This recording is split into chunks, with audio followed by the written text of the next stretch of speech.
Voici maintenant la 5e vidéo du montage du Jiminy Cricket. On va fixer maintenant les moteurs sur le châssis.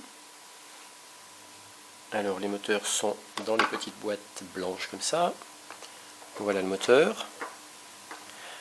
Alors, avec les moteurs sont livrés des vis, mais il faudra faire très attention parce que ces vis sont un petit peu trop longues, notamment surtout celles qui vont se fixer près des fils d'alimentation.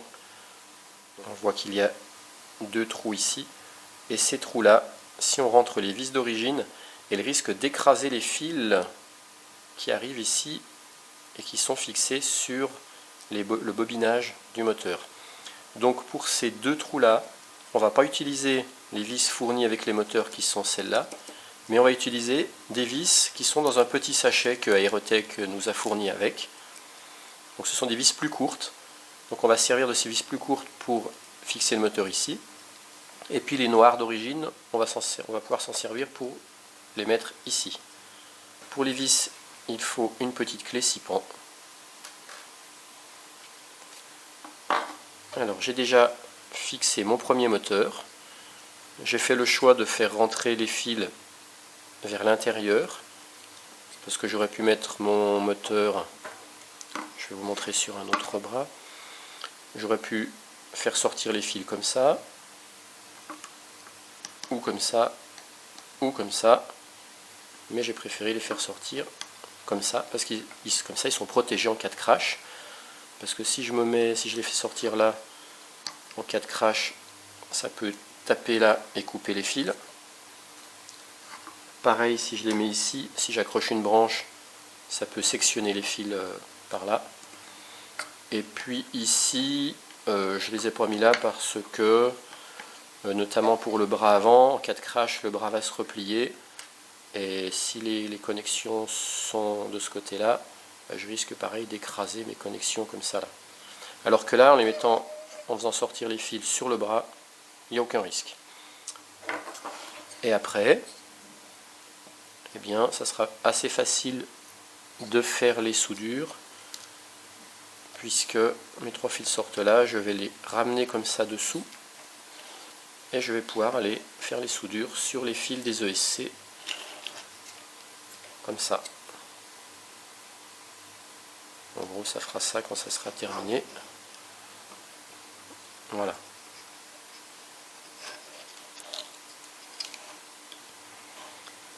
Et puis précision très importante, on ne va pas souder dès maintenant parce qu'on ne connaît pas le sens de rotation des moteurs.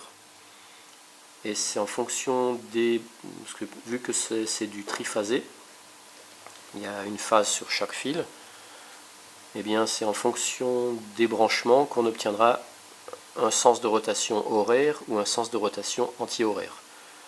Donc en gros, ce fil-là, je pourrais les souder définitivement, mais c'est les deux là qu'il faut que je fixe provisoirement, parce que en soudant d'une certaine façon, le moteur va tourner dans un sens, et en inversant les fils, là, le moteur va tourner dans l'autre sens. Et comme je ne sais pas encore dans quel sens les moteurs vont tourner et que j'ai pas fait mes réglages, je le ferai au dernier moment quand j'aurai branché tous les éléments, que j'aurai un accu, et que je pourrai mettre des gaz sur ma radio et je verrai dans quel sens tournent les moteurs. Et à ce moment-là, je fixerai mes fils de façon définitive selon le sens que j'obtiens et que je veux obtenir. Voilà, j'ai fixé les 4 moteurs. Donc ça commence à faire pas mal de fils. Donc comme je vous expliquais tout à l'heure, on voit bien que j'ai mis les 2 vis courtes ici et les 2 vis un peu plus longues fournies avec les moteurs ici. Pareil là, voilà, sur chaque moteur.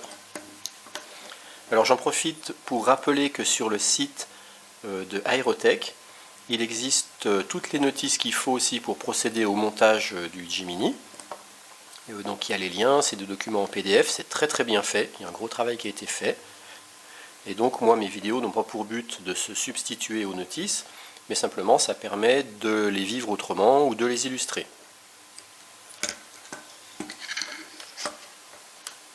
Voilà, ça commence à prendre forme. L'étape suivante va consister à commencer à implanter les différents composants. Donc la NAS 32, je sais qu'il va falloir venir la mettre l'avant et là-bas, donc comme ça je crois, dans ce sens-là. Le récepteur, il va falloir le glisser par là-dessous. Et pour l'instant, il me manque la caméra, comme vous voyez, j'ai toujours pas la caméra, c'est Aerotech qui doit me la fournir. Il me manque les accus aussi que je dois récupérer, et puis l'émetteur vidéo que je vais venir placer là. Donc dès que j'ai tous ces composants, que j'ai pu les acheter, eh bien je pourrai continuer les vidéos de montage. Voilà, à bientôt pour la suite.